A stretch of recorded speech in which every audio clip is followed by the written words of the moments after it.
Bismillah, Assalamualaikum warahmatullahi wabarakatuh. Ya, selamat malam.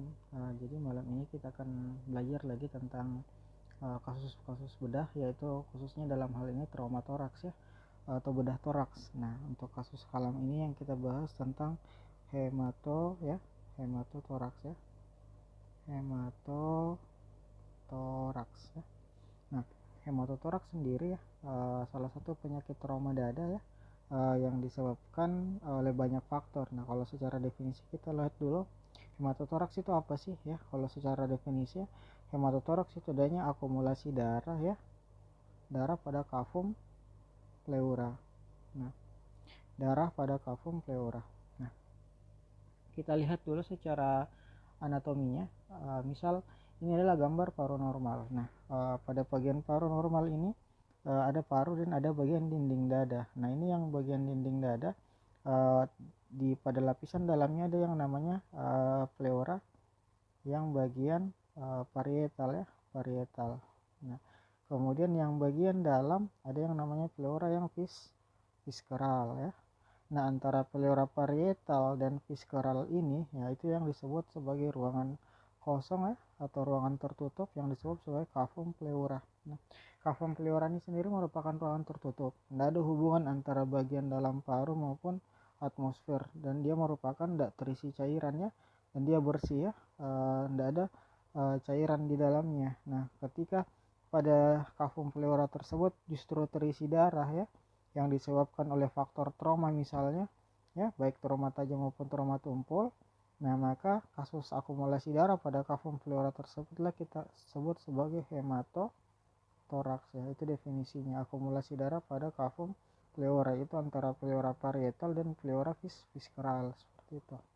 Nah, itu definisinya, kita sudah tahu akumulasi darah pada cavum pleura. Nah, insidensi dan penyebabnya sendiri ya, dia disebabkan oleh dua hal ya. Umumnya kalau trauma itu, kalau tidak dia disebabkan oleh penetrasi langsung ke cavum pleura, trauma tajam maupun trauma tumpul ya.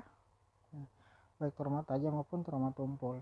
Nah, itu bisa menyebabkan cavum pleura. Nah, bagaimana menegakkan diagnostik ya dari hematotoraks tersebut. Nah, kita akan lihat apa tanda dan gejalanya serta apa pemeriksaan yang bisa kita lakukan. Nah, kalau prinsip diagnostik sendiri ya, kita dengan menggunakan protokol SOAP ya, misal simptomnya. Nah, kalau facial simptomnya sendiri ya, pasien dengan hematotoraks akan ada gejala-gejala umum pada bagian gejala-gejala toraks ya, seperti ya nyeri dada ya pada umumnya ya, nyeri dada, kemudian sesak ya, kemudian bisa disertai dengan takikardia atau peningkatan denyut nadi. Nah, ini untuk gejala-gejala umum yang umumnya pada kasus-kasus nyeri gangguan toraks itu ya, ada nyeri dada, ada sesak dan takikardia, dan ini merupakan juga gejala dari hematotoraks tersebut, yaitu chest pain, dyspnea sama takikardia. Nah, kemudian yang kedua, setelah kita tahu gejalanya, nah, ada nyeri dada, ada sesak ya, takikardia. Nah, misal itu adanya penyakit trauma toraks. Nah,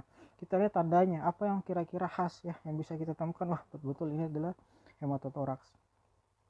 Yang pertama adalah dalam melakukan pemeriksaan fisik ya, kita dilakukan pemeriksaan inspeksi ya, kemudian palpasi, perkusi, dan auskultasi. Nah, ini untuk pemeriksaan fisik. Nah, itu objektif kriteria pertama. Kemudian objektif kriteria kedua itu pemeriksaan laboratorium. Nah, mungkin kita pemeriksaan fisik dulu. Nah, kalau inspeksi sendiri kita akan lakukan inspeksi pada bagian toraks maupun bagian leher, itu akan kita temukan adanya distensi vena jugular ya, distensi vena jugular ya. Kemudian yang kedua mungkin pergerakan paru yang tidak simetris ya, pergerakan paru yang tidak simetris, mungkin salah satu paru tertinggal atau ekspansi paru tidak seimbang ya. Nah, itu kita lihat sign-nya ya, takikardi, denyut nadi cepat ya. Kemudian yang kedua distensi vena jugular, itu yang merupakan tanda daripada pneumotoraks. Kemudian yang berikutnya ada trakea yang menjauhi daripada sisi tension ya. Misal kasus ini kita lihat, nah misal paru-paru kiri yang terjadi hematotoraks misalnya ya. Nah, misalnya akumulasi darah pada hematotoraks atau paru-paru kiri. Nah, di sini sebut sebagai organ mediastinal ya. Organ-organ mediastinal itu terdapat trakea ya, kemudian ada aorta thoracalis, dan di sini ada bagian jantung ya. Nah, ketika terjadi hematotoraks, di sini ada tekanan ya dari bagian daerah patologis ini ke sisi yang berlawanan ya. Nah, sehingga akan menekan daripada organ-organ mediastinal ya, termasuk trakea ya, sehingga dia akan menjauhi ya atau berlawanan daripada sisi bagian paru yang sakit seperti itu ya. Adanya trakea ya yang menjauhi daripada sisi tension ya, atau bagian paru-paru yang terkena. Nah, kemudian pada bagian perkusi kita akan suara yang less resonan atau dual. Maksudnya apa? Nah, misal kita lakukan pemeriksaan inspeksi sudah ya, kemudian palpasi misalnya tidak simetris parunya ya, perkusi. Nah, itu kita temukan adanya suara dual ya atau pekak ya, dual. Nah, misal kita lakukan perkusi pada kedua lapang paru. Nah, perkusi sendiri, nah misalnya ini daerah ya, misalnya ini daerah yang hematotoraks. Nah, kalau kita perkusi ya umumnya ini kan bunyinya sonor kalau paru-paru normal karena dia kan udara ya. Nah, ketika sudah mencapai daerah yang mengandung daerah hematotoraks, suaranya yang dul itu akan berubah menjadi pekak atau dul, atau suaranya menjadi menurun ya, sudah tidak nyaring lagi, dia malah dul. Dul itu bunyi perkusi. Beda halnya dengan diagnosis diferensialnya yaitu pneumotoraks ya. Nah, kalau pneumotoraks itu ya berisi udara pada kafum pleuranya ya, udara yang berlebih. Nah, kita lihat misalnya kalau dia pneumotoraks awalnya sonor, dia jadi berubah jadi hipersonor ya, lebih nyaring lagi, hipersonor kalau pneumotoraks ya perkusinya. Nah, kalau hematotoraks sonor berubah ke bawah, dia malah jadi dual ya, dual untuk hematotoraks. Ini perbedaannya hemato dual ya. Kemudian yang kalau pneumo ya hipersonor ya, itu jadi sonor, kemudian dual. Nah, itu kalau hemato, sonor hipersonor, nah berarti itu pneumo ya.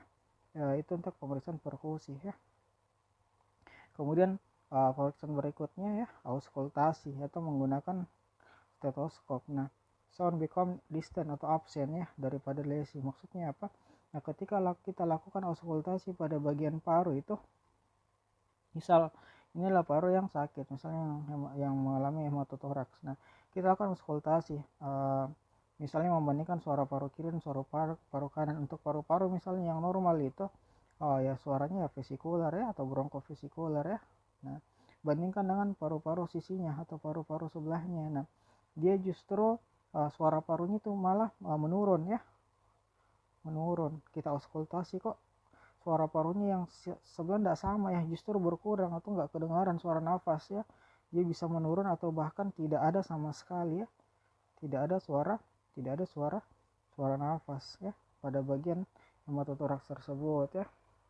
Itu yang bisa kita lihat ya, pada bagian auskultasi kok suara nafas kirinya tidak ada. Nah, dicurigai karena cairan yang banyak yang menekan paru ya, makanya suara vibrasi daripada pernafasan paru itu ya dia tidak terdengar seperti itu. Nah, kemudian tanda berikutnya adanya hipotensi atau shock ya. Maksudnya apa ya? Adanya akumulasi cairan yang bukan mengekstravasasi dari pembuluh darah yang tertumpuk di kafum pleura ya. Ya makanya ya bisa menyebabkan hipotensi ya, bisa menyebabkan hipotensi, dan ketika berlangsung secara terus-menerus ya bisa lebih parah lagi ya, yaitu terjadi shock hipovolemik ya, shock hipovolemik ya, artinya kekurangan darah dan bahkan bisa menyebabkan kematian. Jadi ini merupakan salah satu urgensi juga ya, urgensi atau emergensi. Nah itu untuk pemeriksaannya ya. Kemudian bisa kita bantu lagi dengan pemeriksaan laboratorium. Nah, imaging ya, imaging. Nah, bisa dengan menggunakan chest X-ray ya, atau yang lebih tinggi modalitasnya yaitu CT scan ya. Nah, misal apa yang kita temukan pada kasus fototoraks, pada kasus hematotoraks, apa yang bisa kita lihat ya? Yang pertama, pemeriksaan yang bisa kita temukan yang relevan itu adalah ini, adanya struktur-struktur mediastinal yang menjauh daripada sisi patologi. Nah, misalnya ini adalah bentuk gambar daripada kasus fototoraks ya, fototoraks yang mengalami left hematotoraks ya, sebelah kirinya ya, sebelah kirinya. Ini kalau yang kanan masih bagus ya, yang kirinya mengalami hematotoraks ya. Ini kita lihat banyaknya putih-putih. Nah, apa yang bisa kita lihat yang pertama ini adalah organ mediastinal ya, organ-organ mediastinal seperti trakea ya, ini yang agak lusen sedikit. Nah dia itu akan menjauhi ya daripada sisi yang sakit. Kenapa? Karena di sini ada tekanan ya, ada tekanan, sehingga organ-organ mediastinal itu akan menjauh ya, set from away ya, away from the side ya, daripada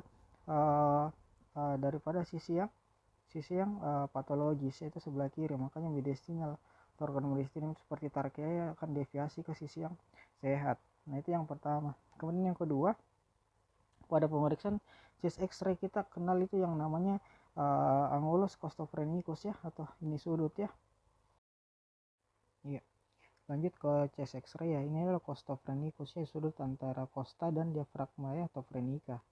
Nah normalnya memang dia kita temukan bahwa ada sudut yang tajam ya antara sudut costa dan frenica ya, yang memang dia tidak ada cairan. Nah beda halnya kalau kasus hematotoraks sendiri, yang seharusnya dia di sini. Nah seharusnya kan dia hitam ya, seperti pada gambar yang satu. Nah kalau ini kan dia terisi cairan, yaitu putih ya, radio opak. Nah seharusnya memang karena di sini terisi cairan, yang memang kita curigai cairan tersebut ya namanya mungkin bisa darah. Nah kalau darah itu ya ini namanya hematotoraks. Nah semisalnya cairan ini berisi air, misalnya ya dedenya itu hidrotoraks ya, hidrotoraks.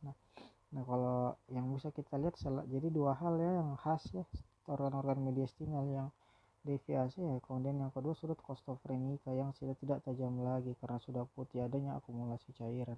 Nah itu hasil yang bisa kita nilai. Nah kemudian bagaimana treatmentnya atau penanganannya sendiri pada kasus hematotoraks? Nah sebenarnya tergantung daripada klinisnya dan seberapa banyak darah yang terakumulasi pada cavum pleura. Nah pada kasus misalnya small ya, cukup sedikit saja darah pada tersebut, nah bisa kita lakukan aspirasi ya, aspirasi ini ada mungkin bisa menggunakan needle aspirasi atau spuit. Nah dengan bagaimana caranya ya, bisa dibantu dengan imaging saat jadi USG ya, jadi kita USG semisalnya ya, kemudian mencari titik penusukan. Nah kemudian kita lakukan aspirasi ya, jadi tetap dilihat di USG sambil dilakukan needle aspirasi ya, seperti itu semisal kalau akumulasinya itu kecil. Nah kemudian yang kedua, semisal darahnya yang cukup banyak, misalnya large collection ya, bisa kita lakukan drenasi interkostal ya, seperti yang biasa kita temukan seperti ini ya, WSD ya, water cell drainase ya, seperti dia kayak prinsipnya ya cavum pleura misalnya kayak gini ya. Nah misal di sini ya cavum pleura, nah di sini kan banyak darah. Nah kita lakukan pemasangan drain ya, pemasangan selang ya, pemasangan selang di sini ya, ya kemudian ditampung di botol biasa ya. Nah kemudian diisi air sih kadang. Nah darah di sini akan keluar ya dengan adanya tekanan ya ke bawah. Nah darahnya itu akan keluar ke bawah. Nah ini WSD ya, atau water cell drainage. Ada yang menggunakan satu tabung, ada juga 2 tabung atau bahkan 3 tabung ya. Mungkin pembahasan, yang penting bahwa dilakukan drainasi interkostal ya, darahnya itu dikeluarkan ke tabung tersebut. Nah kemudian yang berikutnya, selain needle aspirasi kemudian USD ya, bisa juga dilakukan torakotomi ya. Misalnya tuh kalau misalnya yang masif bleed ya, artinya perdarahan yang hebat seperti lebih dari 1 atau lebih dari 1,5 liter ya, bisa dilakukan mungkin torakotomi ya.